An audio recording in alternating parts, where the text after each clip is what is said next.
Welcome back to Close to Broke, everyone. My name is Kieran, and today marks day 3 of our challenge of making 30 videos in the month of June. As we get right into it, today we have a very fun hand. It's one of the biggest hands I've actually played in my life, and I was kind of a little worried that maybe I misplayed the hand. And I have no one better than the best poker player in my contacts list, Mr. Tom. Welcome to the show. Hello, mate. Thanks for having me. Nice to be here. It's a pleasure, mate. Tom is not only one of the best poker players I know, but he also puts up with my horrible British accent. So without further ado, let's get into one of the biggest hands I've ever played in my life. This hand takes place at none other than the Hustler Casino Live. It's going to be on a Thursday. The stakes will be 10, 20, 40, but the straddle is on in this game. The action ends up folding to us in the cutoff. I look down at pocket sixes and I raise to 240. Any thoughts on the raise sizing here? I know that traditionally we go 3x when there isn't a straddle on. Is there any deviation from that when there's 4 blinds in the game? You can go a little bit bigger than this. It really depends less on how many blinds are in the game, I would say, and more so on what the player profiles are that are in the blinds. You know, you can get away with some much bigger sizes. If the players are going to be quite inelastic, they're going to call a lot of sizes pre-flop. You can go quite big. I think as a general rule, though, anything sub 3x is going to be a bit too small in these games, the way they play. And I feel like you can go 3x, you can go 4x, you could even get away with 5x, just depending on how the game's playing, I would say. So this is absolutely fine. All right, so we haven't fucked up to this point. That's a good sign. Action's going to end up folding to Mr. Wob here. He thinks about it with a pretty bad hand, but ends up making the fold eventually at some point. For a little bit of confusion. It's all good in the hood. So Mike looks down at his straddle hand, which is a suited hand, and I'd imagine he's going to be defending with like 99% of the hands here that are suited. So 7-3, the suited 5-gapper or whatever, it's good enough, baby. I love it.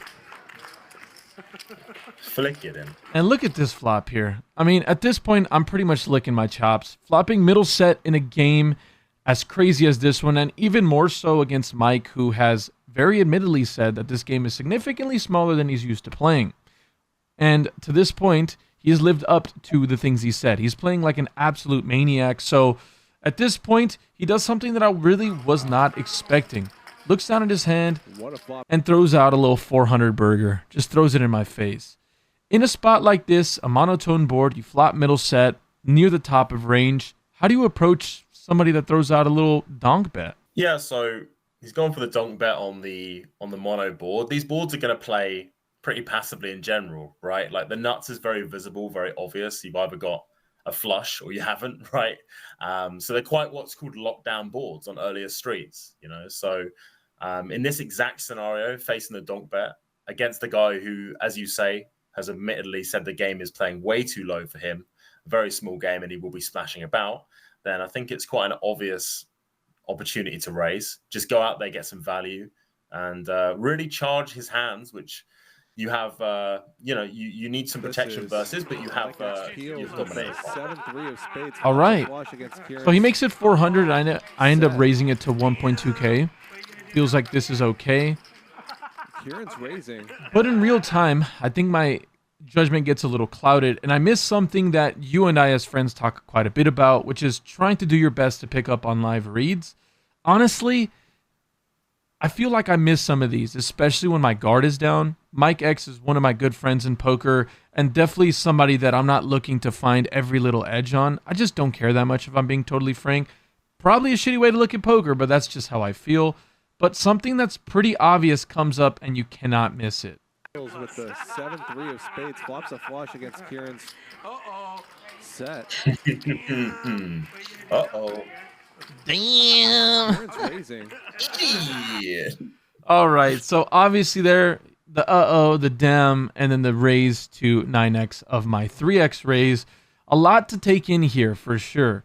Mike ends up putting me all in, but the bets go 400, 1200, 9300.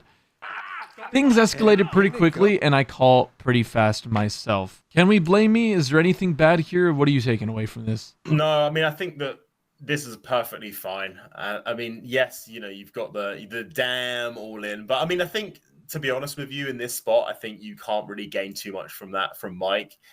he also might be quite genuine with the dam and just have a set of fives, or a hand like ace 10 with the ace of spades, something like this, you know. So it's not guaranteed just to, like, you know, have a flush. And I think that, you know what, even if he has got a flush, you have got a lot of equity versus a flush, even though that's the worst case scenario. Well, actually, the worst case scenario is I'm having tens here. Yeah, that would be the exact worst case scenario, right? I think we can pretty credibly remove tens. Mike is definitely good enough to 3-bet hands like this. I've seen him 5-bet ace-4 suited, so I don't know how in the world he's not going to be 3-betting from the straddle with pocket tens. So it feels like, to be honest, I'm either running up against a flush, or, like you said, I can't discount a ton of other value hands that I'm beating, like pocket fives, 5-6 suited, ace 10 with the ace of spades. I think all these hands do at least consider stacking off, and more than likely do, just because me and him have been playing pretty crazy. Have a long history of playing pretty crazy against each other, so I can't blame myself a whole lot, to be honest. Yeah, I agree completely. I don't think this is a bad call off. I think versus range, this is going to be a great winning call, and there's no way I could fold this in this game against this opponent. I think, like you touched on at the start, just quickly, the opponent comes into it massively here. If you know your opponent just has a flush, then you can definitely get away from it. But the issue is with Mike X, he's going to have a wider range of stuff. So this is never going to be a fold for me.